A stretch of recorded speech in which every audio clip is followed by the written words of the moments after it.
എന്താ നിങ്ങളുടെ പ്രശ്നം? ഞാനൊരു ഡൈവോഴ്സ് പെറ്റീഷൻ കൊടുക്കാൻ വന്ന. എന്താ കാര്യം പറയും നിങ്ങള്? ഈ പുള്ളി എന്തുണ്ടെങ്കിലും എന്നോട് തുറന്നു പറയുമായിരുന്നു. അങ്ങോട്ടും ഇങ്ങോട്ടും ഞങ്ങൾ എല്ലാ കാര്യവും മറച്ചു വെക്കാതെ പറയുമായിരുന്നു. പക്ഷെ ഇപ്പൊ അങ്ങനെ കാണിച്ചത് കള്ളത്തരമാണ്. എന്ത് കള്ളത്തരം കാണിച്ചു? ഇങ്ങനെ ബാംഗ്ലൂർ പോണെന്നും പറഞ്ഞോണ്ട് ഗോവയ്ക്ക് ടൂറിന് പോയിരിക്കുന്നു. അത് കമ്പനിയിൽ ഒരു സ്റ്റാഫ്, ലേഡി സ്റ്റാഫുമായിട്ട്. നമ്മൾ ഈ മറ്റുള്ളവർ പറഞ്ഞ് കേട്ടതൊന്നും നമ്മൾ വിശ്വസിക്കരുത്. നമ്മൾ നമ്മുടെ നഗ്നനേത്രങ്ങൾ കൊണ്ട് കാണുന്നത് മാത്രമേ വിശ്വസിക്കാവൂ. മറ്റുള്ളവരാരും പറഞ്ഞറിഞ്ഞൊന്നുമല്ല. ഞാൻ എന്റെ ഈ 2 നഗ്ന നേത്രങ്ങൾ കൊണ്ട് കണ്ടതാണ്. എന്ത് കണ്ടു? എവിടെ വെച്ച് കണ്ടു? എപ്പോൾ കണ്ടു? എന്ത് കണ്ടെന്നാ?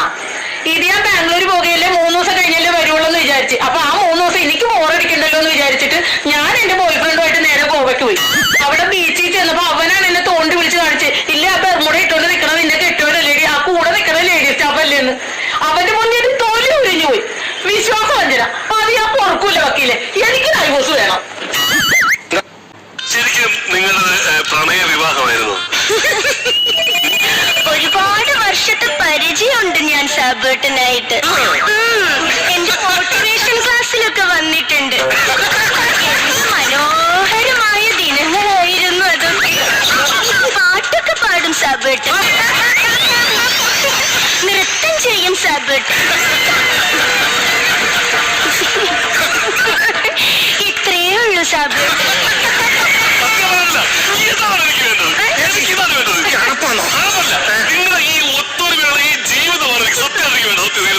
സീരിയസ്ലി? അതിനുവേണ്ടി ഇതുവരെ വരണമെന്നൊന്നുമില്ല. എന്റെ 40കളിലെ പ്രണയം വായിച്ചിട്ടുണ്ട്.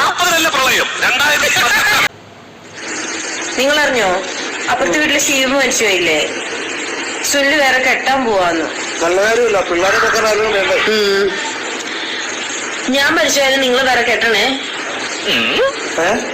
ഞാൻ മരിച്ചാല് നിങ്ങൾ വേറെ കെട്ടണോന്ന്. പിള്ളേരെ വന്നിട്ട് നോക്കുന്ന വ്യക്തിയായിരിക്കണം. പിള്ളേരെയൊക്കെ നോക്കും.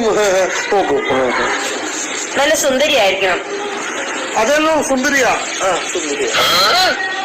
ഇത്ര മുടി വേണം. എത്രയും? ഇത്ര. പിന്നെ ഇത്തിരി നല്ല വണ്ണമുള്ള കൊച്ചായിരിക്കണം. വണ്ണം അത്രയൊക്കെ വരും. വണ്ണം ഉണ്ടാവും. പേരിന്റെ ആദ്യത്തെ അക്ഷരം 6 ആയിരിക്കണം. അയ്യോ അത് പറ്റത്തില്ല. എസ്സേ പറ്റൂ. 10 വർഷമേ കൂടെ ഇരുന്ന് ഞാൻ പണ്ടതെല്ലാം പാത്തിട്ട് കേക്കിട്ടേ കരണ കേക്കിരിയാടാ. കല്യാണം കഴിച്ചോണ്ട് എന്നാ നിങ്ങൾ ഇല്ലത്തോട്ട് കൊണ്ടുപോണേ? അമ്മത്തമ്പരട്ടി കാണാൻ കൊയ്യാവണ്. ഇല്ലത്തിൽ ചെറിയൊരു പണി നടക്കുകയാണ്. ഇല്ലത്തിന്റെ ടാർപ്പ ചെറുതായിട്ടൊന്ന് കീറിയിരിക്കുകയാണ്. അത് കഴിഞ്ഞാൽ എന്റെ മാലാകെ ഞാൻ കൊണ്ടുപോകും. അതെ, ഈ ഉഷേമീനെയൊക്കെ ചോദിക്കുക എന്തോന്ന് നമ്മുടെ വെൽഡിങ് എന്നൊന്ന്. വെൽഡിങ് വർക്ക്ഷോപ്പ് തുടങ്ങാൻ പോണം. അതല്ല നമ്മുടെ കല്യാണം എന്നൊന്ന്. എന്റെ പൊന്ന്, നീ എന്തോന്നൊരു നീ പറയണത്? എനിക്ക് അത്യാവശ്യം ഇംഗ്ലീഷ് അറിയുന്നതുകൊണ്ട് കുഴപ്പമില്ല. നീ ഇങ്ങനെ നാട്ടുകാരെ വിളിച്ചു പറഞ്ഞു പബ്ലിക്കിറ്റി ആവൂലടി പെണ്ണ്. ഓ, നിങ്ങൾക്ക് 5ാം ക്ലാസ് വരെ പഠിച്ചതിന്റെ ഒരു യോഗ്യതയുണ്ട്, നമുക്കതില്ലേ? പിന്നെ നമ്മുടെ മാഷ് പറഞ്ഞല്ല, എന്നെ ഇവിടുത്തെ അക്ഷയ കേന്ദ്രത്തിൽ കൊണ്ടുപോയി പോക്കടങ്കേട് ഇംഗ്ലീഷ് പഠിപ്പിച്ചു തരാന്ന്. പോക്കടങ്കേട് ഇംഗ്ലീഷ് എന്റെ മുമ്പേ നിന്ന് പോയി തരാമോ? ഓ, ഗീത ചേച്ചി പെണ്ണി ചേച്ചി എപ്പോഴും പറയുവാ എന്തോന്ന് നമ്മൾ തമ്മിൽ മേഡ് ഫോർ ഈച്ച് അതർ ആണെന്ന്. എന്ന് വെച്ചാൽ നമ്മളൊക്കെ സ്വന്തക്കാരാണ്, നമ്മളെ കല്യാണം നടക്കത്തില്ല എന്ന്. അവർക്കൊക്കെ ഒരു എന്റെ അടുത്തൊരു ഇതുണ്ട്. കാരണം എന്ന് പറഞ്ഞു കഴിഞ്ഞാൽ അവരെന്റെ പുറകെ നടന്നതാണ്. ഞാൻ പിടികൊടുത്തിട്ടില്ല. ഞാൻ നിനക്കും അത്ര പിടി നോക്കി. ഓ, എനിക്ക് ഈ ഗ്രാമത്തിൽ കടന്ന് ഇങ്ങനെ ഓടാനുള്ള സ്ഥിതിയേ ഉള്ളൂ. അല്ല നമുക്ക് എവിടെയെങ്കിലും ഒന്ന് കറങ്ങാൻ പോയത്? നമുക്കൊരു കാര്യം ചെയ്യാം. നമുക്ക് നഗരങ്ങളിൽ ചെന്ന് രാപ്പാർക്കാം. മുന്തിരി വള്ളികൾ തളിർക്കുമ്പോൾ മുന്തിരി തളിർത്തില്ലെങ്കിൽ കാച്ചിൽ വള്ളിയായാലും മതി. അതുകൊണ്ട് ഞാൻ ഒരു കാര്യം ചെയ്യും, എന്നെ ഒന്ന് കല്യാണം കഴിച്ചുകൊണ്ട് വീട്ടിൽ കൊണ്ട് പോകും. എങ്ങനെ കൊണ്ടുപോകും? ഒരു കുഞ്ഞിക്കാല് കാണാതെ എങ്ങനെ കൊണ്ടുപോകും? കുടുംബത്തിൽ കൈയിട്ട് അപ്പൊ ടിക്കറ്റ് എടുക്കാതെ സിനിമ കാണാനുള്ള പരിപാടിയാണല്ലേ? കഴിക്കാൻ എന്താ വേണ്ട? എന്താ എനക്ക് വേണ്ട?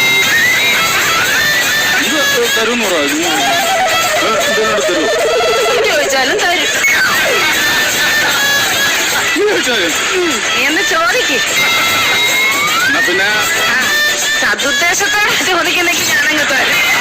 ഉദ്ദേശം വേറെയാണെങ്കിൽ ചിലപ്പോ ഇതുകൊണ്ടും തരും. 2 ദിവസം പുട്ടെടുത്തേ. പുട്ട് 2 ദിവസം പാഴ്സലാണോ? ശാന്തേച്ചി, പുള്ളിക്ക് അവസാനമായിട്ടൊരു ആഗ്രഹം ഉണ്ടായിരുന്നു. പുള്ളിക്ക് ക്യാമറ കാണണമെന്നൊരു ആഗ്രഹം.